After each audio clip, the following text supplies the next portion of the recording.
Good afternoon, everybody. I'm Joshua Dickey. I'll be reading from my book, A Patriot's Journey Forging Hope. This is volume one. I'm currently working on volume two. Um, I'll have you updated on when I'll have that coming out.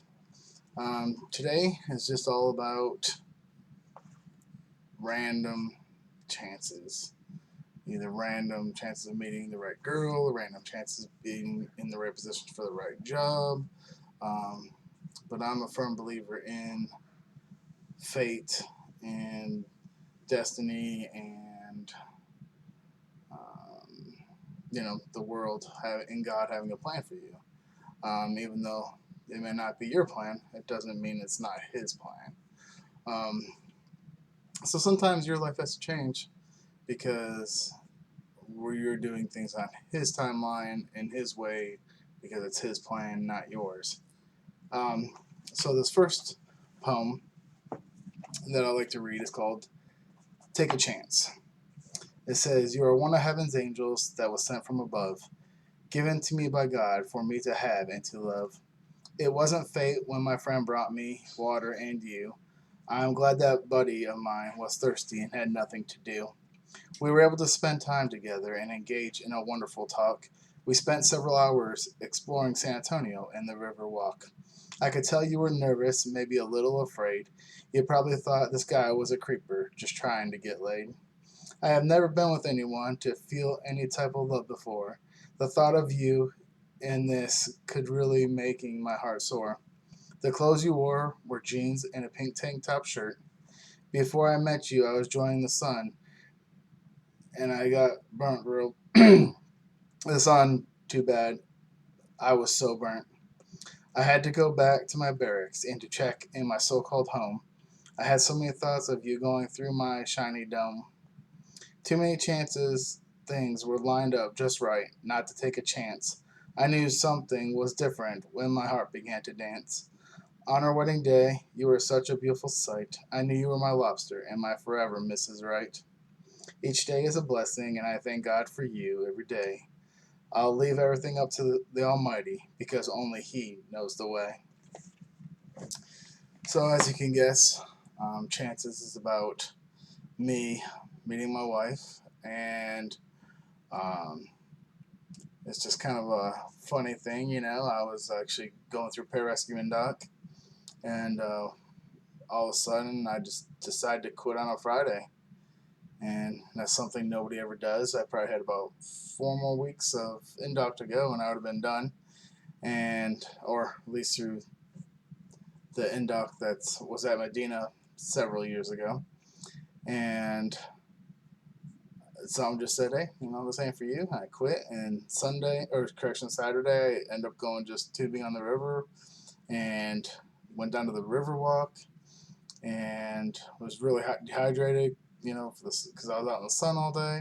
So my buddy went and go get some water and brought some girls back, and my wife was and a friend was there, and at first my wife was with my buddy talking to him, and probably only took her a couple minutes to realize that he's a dork and I'm not, so she's traded and got the cooler version. And and what's funny is we've been basically inseparable ever since. She did not give me her phone number though. Actually, after we were done, just walking around the town and stuff, and um, but ironically, the next day I ran into her friend's twin, who was actually in the Air Force, and I just made up some story about how I lost her friend's number, and so she ended up giving me it, and so I ended up calling, to her up, and she's kind of like, "How'd you get this number?" And I told her, I met your best friend, you're the twin at, um, the doctors, and um, there was too many coincidences going on for it to not fit. Did I have a plan of meeting a girl? No. Uh, especially that day, I was still kind of, even though I quit, I was still kind of upset that I quit, because I don't like to quit anything or ever. Um, but once again, not my plan. And so, sometimes you understand the way things are going, and sometimes you don't, and sometimes you just roll with how things are going. And so I just kept rolling with it, and and next thing you know, almost a year later, we're married, and now we have three beautiful girls, and uh, couldn't be happier. Um, it's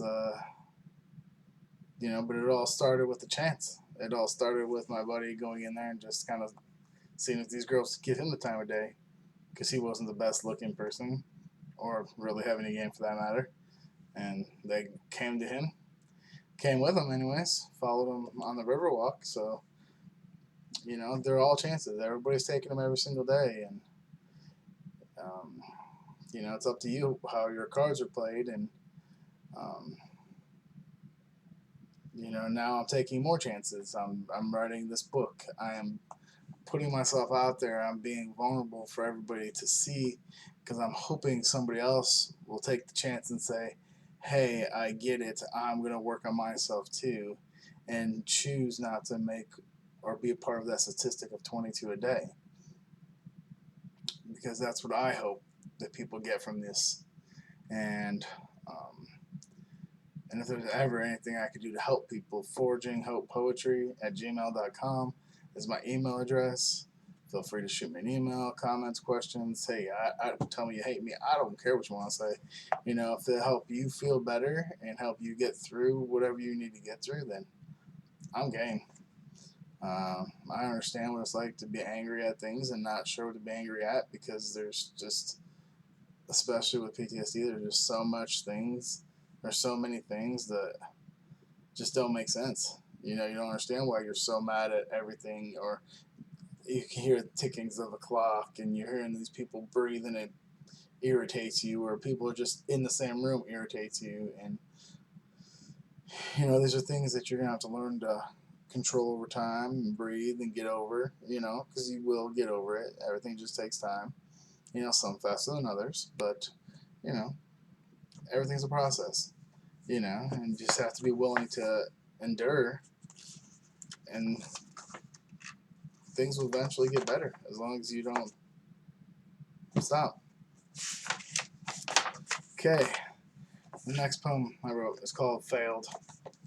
I hang back, standing outside looking in, trying to start my new life, but where shall I begin? For the outside person, you can see it all. No matter the size of the problem, it can be big or small. People do a lot of talking about where they think they should be. If it's all talk, no action, then failure you should see. Your goals should be high and your dreams should be kept. During daytime work hard, nighttime should be slept. Wake up rested so you will be on top of your game. Give all you got so there is nothing left to blame. You will mess up and fail, not to mention do stuff wrong. You may even feel like you why you here you don't belong. Support is around you if you listen and take time to grow. So you will be strong and brave to reap what you sow.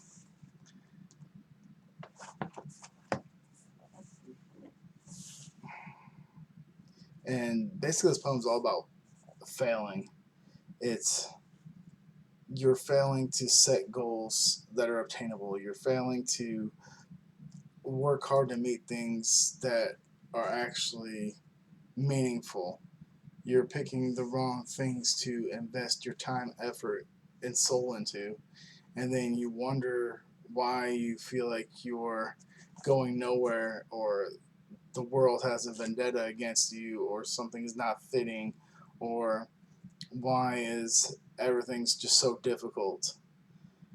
And these all come from the things that you're picking. It's You can't always blame everybody for your problems. You have to turn around and look in the mirror and say, hey, you know what? I am to blame. I am making these decisions.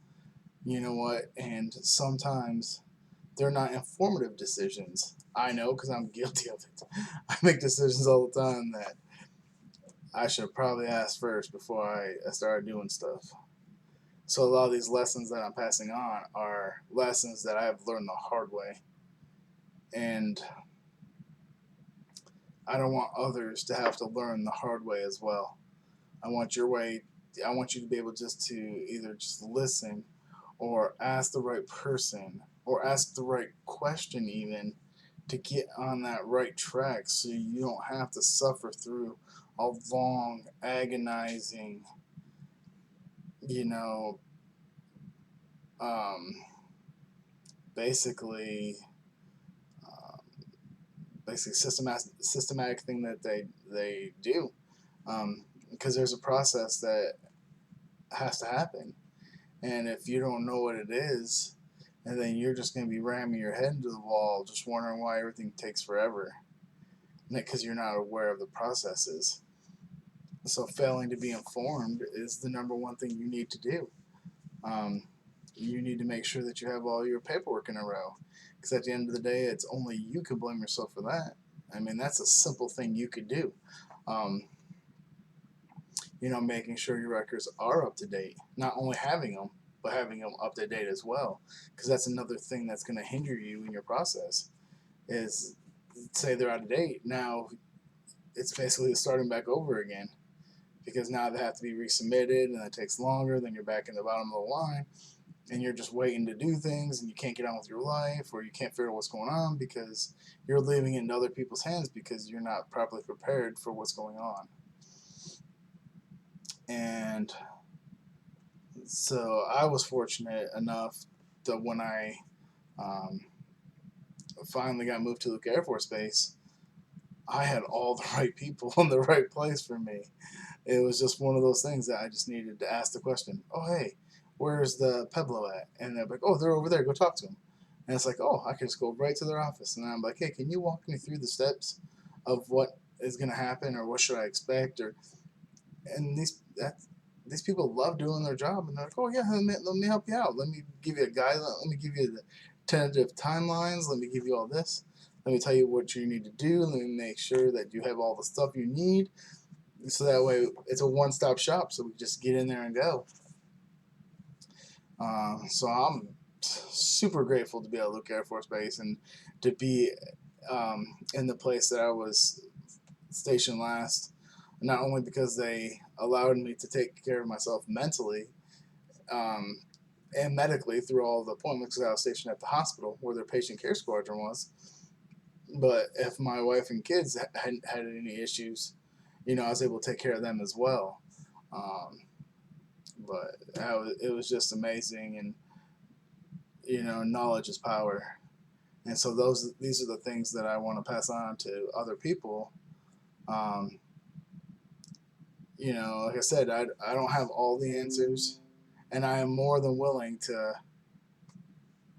look them up or contact people for people to figure out the process, or who I should, who you guys need to talk to make sure that you guys get on the right page, because I don't want you guys, kicking around things for almost a year,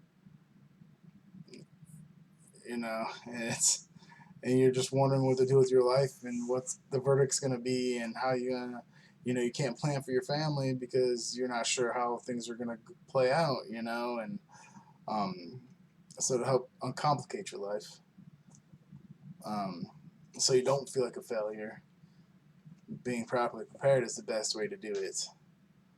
Um, but once again, my email address is forginghopepoetry@gmail.com, and I'll answer any and every question you guys have. Um, but just because you fail doesn't make you a failure. I'm just going to finish off with that. People learn most when they make mistakes,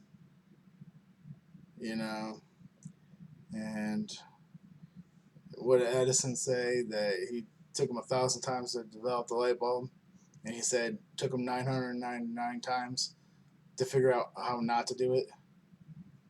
So it's just about how you look at it in perspective. So stay optimistic, stay positive, keep working hard, and I'm telling you, you're going to come out on the other side stronger. All right, I will see you all tomorrow. Thank you for listening.